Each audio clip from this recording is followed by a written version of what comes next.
welcome back again to my channel. Today we're going to make a strawberry sponge cake. But before that, please don't forget to subscribe in my channel and click the notification bell for more videos. And if you like this video, please don't forget to like, share, and comment down below. Thank you. So let us start.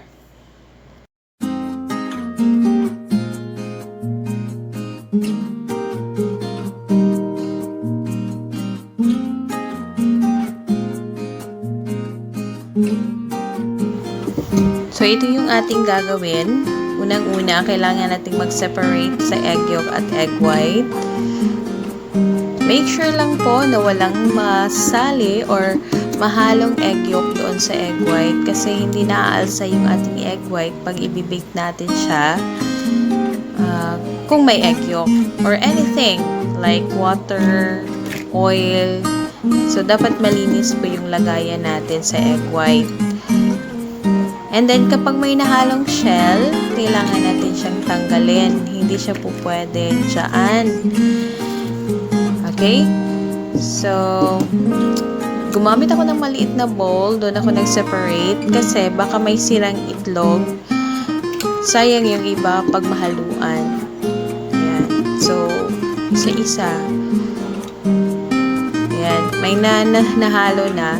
So, kung kaya pa natin matanggal, kasi sayang naman. So, kung isang patak lang, tatanggalin natin siya using na, ayan, nakatanggal na yung egg white. So, ayan, tuloy na lang natin hanggang matapos yung 8 eggs.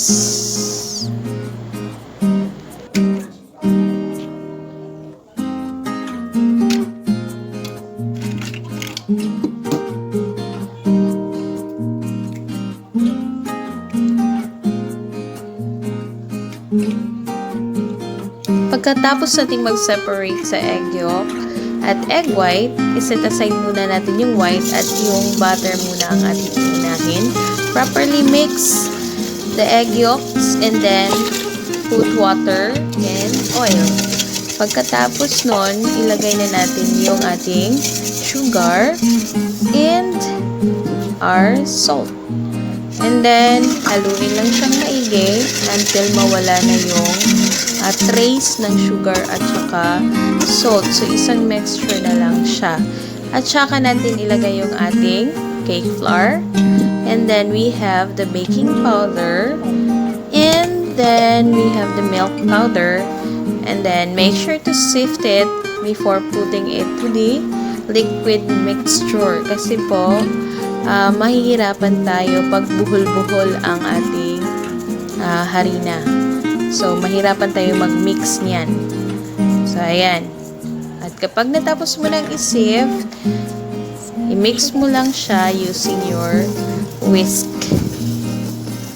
So, continue lang until isang mixture na lang din yung ating butter.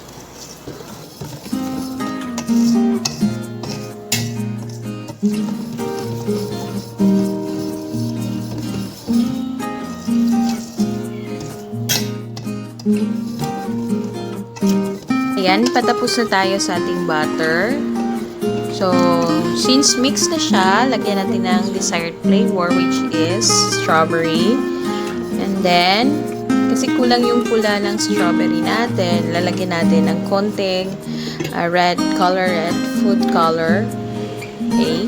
And then, so, naging red na siya. Ayan, okay lang kapag red siya. Or medyo mapula-pula. Kasi nga, magiging pink na yan pagkatapos. Or mamaya. So, set aside natin to. And then, we will work on our egg whites. Lagyan natin ng cream of tartar. And then, gamit ang hand mixer, number 5 speed. Kapag bumulo na siya, mabilis siyang bumula guys. Kasi nga, marami-rami yung ating nilagay na cream of tartar. Saka natin ilagay yung ating sugar. Paunti-unti lang po. Hanggang sa maubos siya.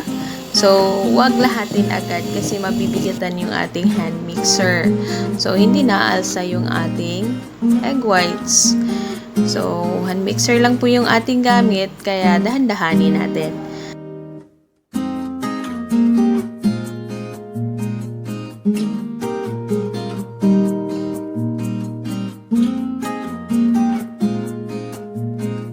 Ayan,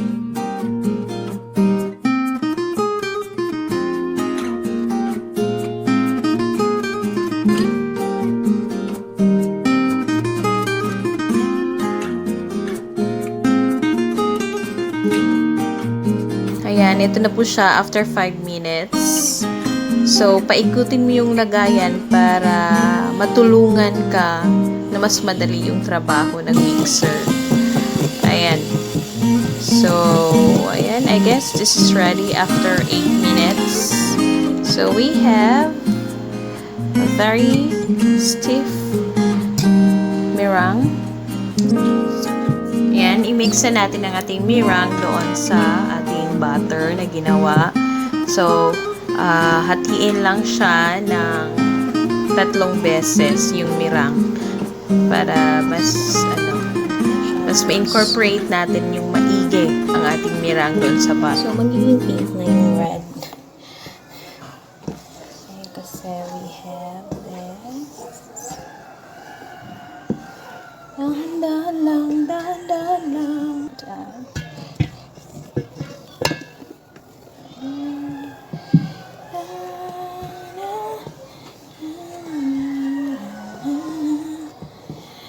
Ikaw ang nagpahayag ko, o siya ba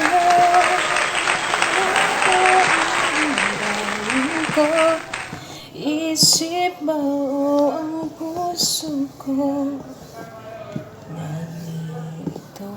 litong. So, ayan, ito yung ating pang-last na hati ng meringue.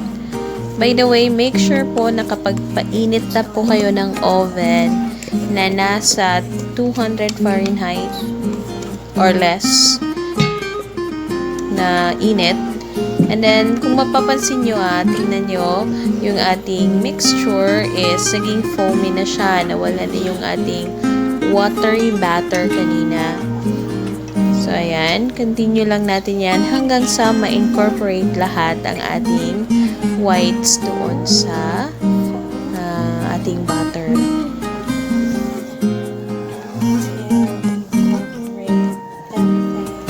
Ayan, we're almost ready.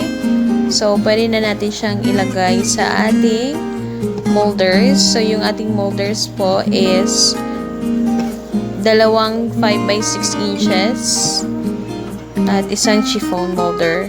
So, huwag kalimutan pong itap kapag ganito. So, pangalawa, yung sa chiffon po na molder, huwag po nating itap kasi lalabas yung mixture. So, ito yung ating chiffon. So, hindi natin siya itatap pagkatapos ng paglagay ng mixture. Ayan. So, I guess, pwede natin siyang isalang sa ating oven.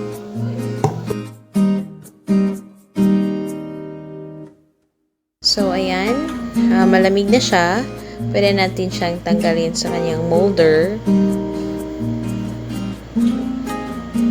Ayan. Push nyo lang yung ilalim. And then, we have this beautiful sponge cake.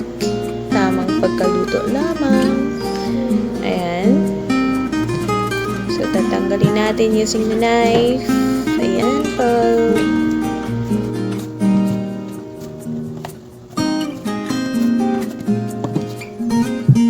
Ayan, tcharam! A very soft, fluffy, strawberry sponge cake. Love it. Ayan, thank you for watching. I hope you like this. Love you.